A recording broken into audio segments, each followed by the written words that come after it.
Righty-o everyone, welcome back to the channel. Welcome back to another video on the bikes. So today we're going to be doing a little bit of work to the RMZ450. The rear shock in it needs replacement. I'll show you right now what she's like. She's pretty sacked out. So we've got another spare shock there to put into it. This one's a lot better, it's a lot more stiffer than that one there. So hopefully it'll solve our issues of the shock being real bouncy. I'm wondering whether all the oil or the nitrogen's leaked out of this one, and there's not really much to buy in terms of rebuild parts for them, so I'm not real sure how you go about rebuilding them. I did do the front shocks in it when I put it all back together, so the front shocks should be completely fine. They've got a new oil in them, and they've also had a seal kit put through them. They've been bled and all the dampeners been checked and all that in the front ones, so they should be fine. But the rear one, unfortunately, being that they are nitrogen filled, I don't have any of the gear to do the nitrogen in them. So we've just got a spare one here. We're going to chuck that in and see how it goes. So realistically, it shouldn't be too hard of a job. You just have to pull the rear subframe off, as well as our airbox and our seat. That should all come off. Once I get the seat off, that should all come off as one piece, or it should flip up out of the way. And then we can get to the top shocker bolt and the lower shocker bolt. When I did it, it's also worth mentioning I did all of the bushes in the lower link pins in the swing arm, so rightfully so, they should all be good for when we go to put this back together. Rightio, so as you can see, got it up on the stand now. Back wheel is free to spin, so we should be right to pull all of our assembly off here, main assembly, and start chipping away at it. So I'll do that first, get all that off, and I'll get the tripod and I'll put you in nice and close to see what we're going to do with the shock. Righty, I hope you can hear me. It is raining currently at the moment, which, well, it's good because I'm undercover. It's probably a bad thing for you because you can't hear. Do have my microphone on charge at the moment, so it's not here with me. But anyway, you might be able to hear me. It's starting to lighten up a bit now. But as I said before, we're just going to pull off our seat and our subframe, so we'll get to that now. Shouldn't take too long to do that.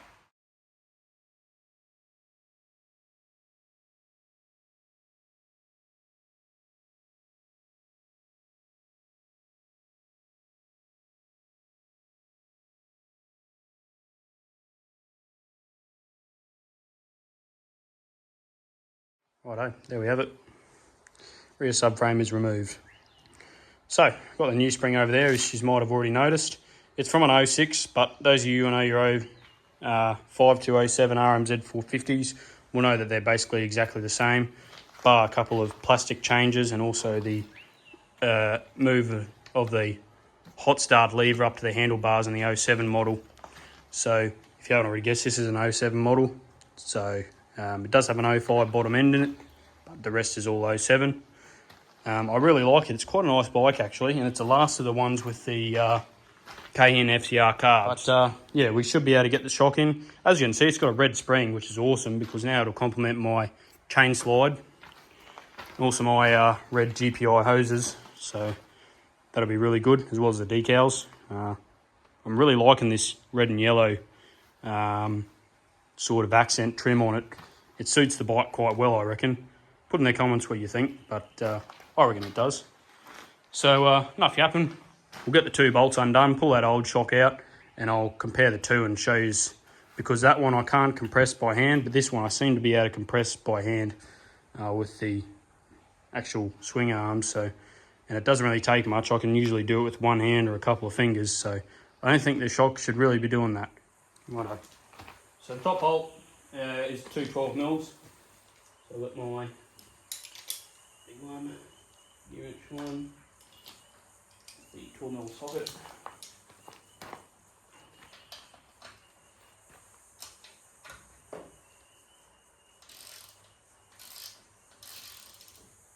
We'll grab our 40mm spanner from the nut to hold it all in place.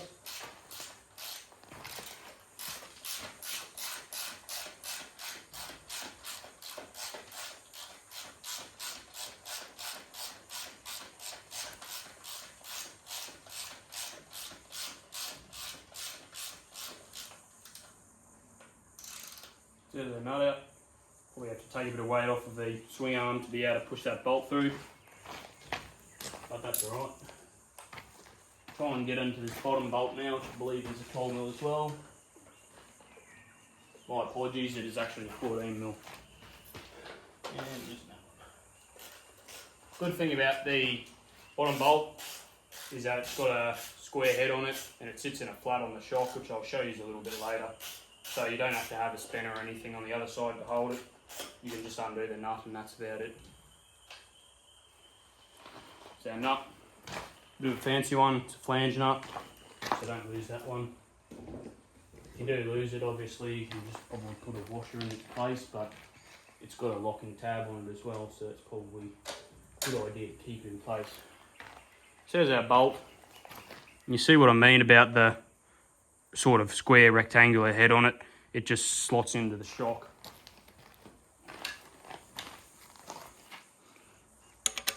Like so, and then just locks off so it can't turn. Very handy.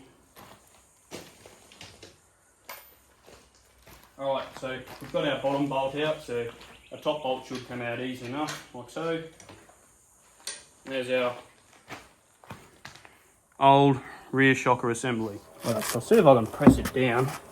I shouldn't be able to, but we'll see.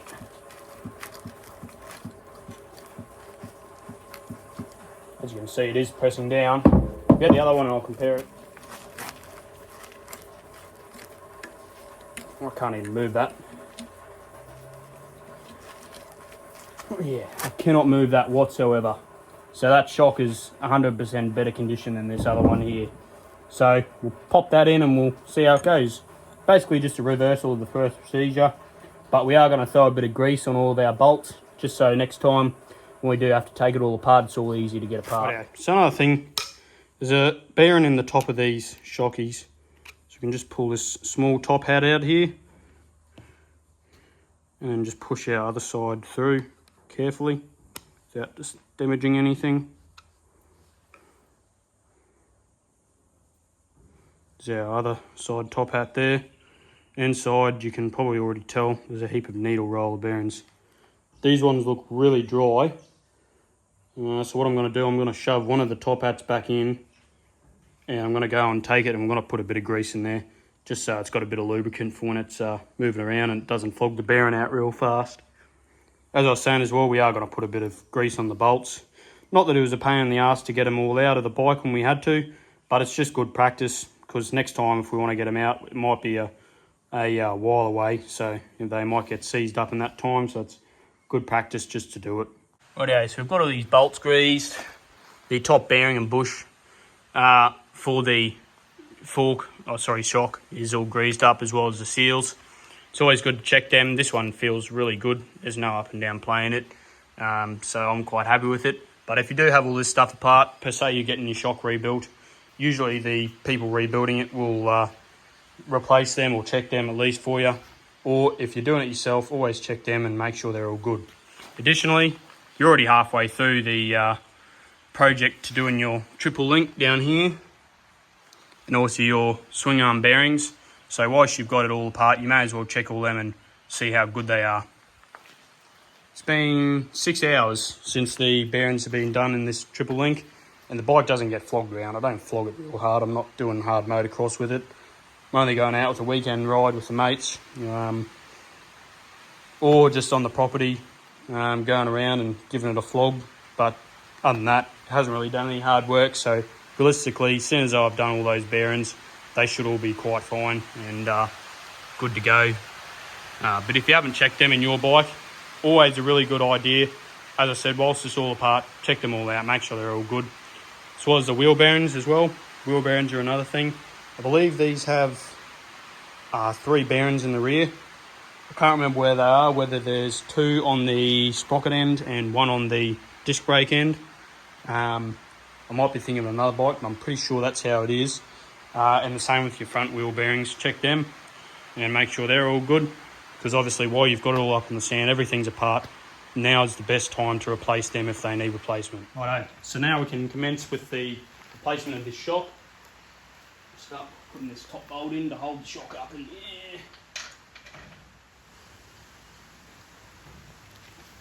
Obviously our bottom bolt here can go on the swing arm.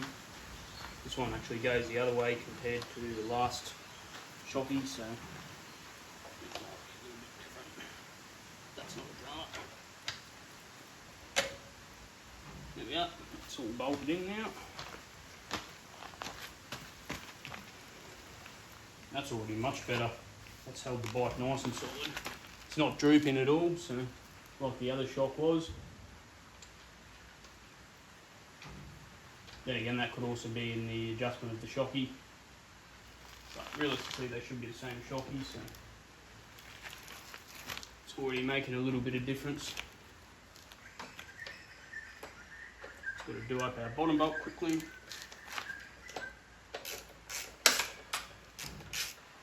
Okay, she's all tight. Now the top one.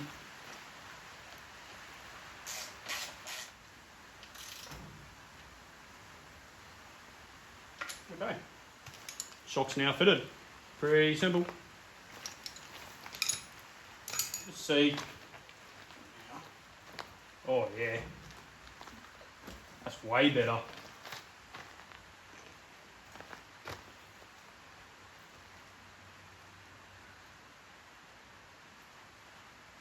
I can't.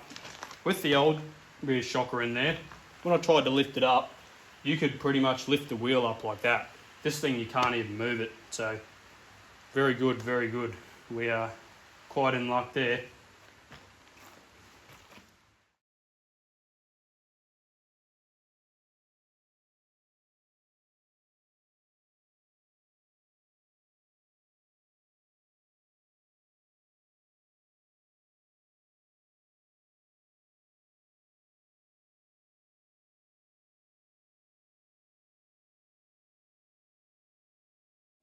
Rightio, back on the ground, and holy, it feels way better.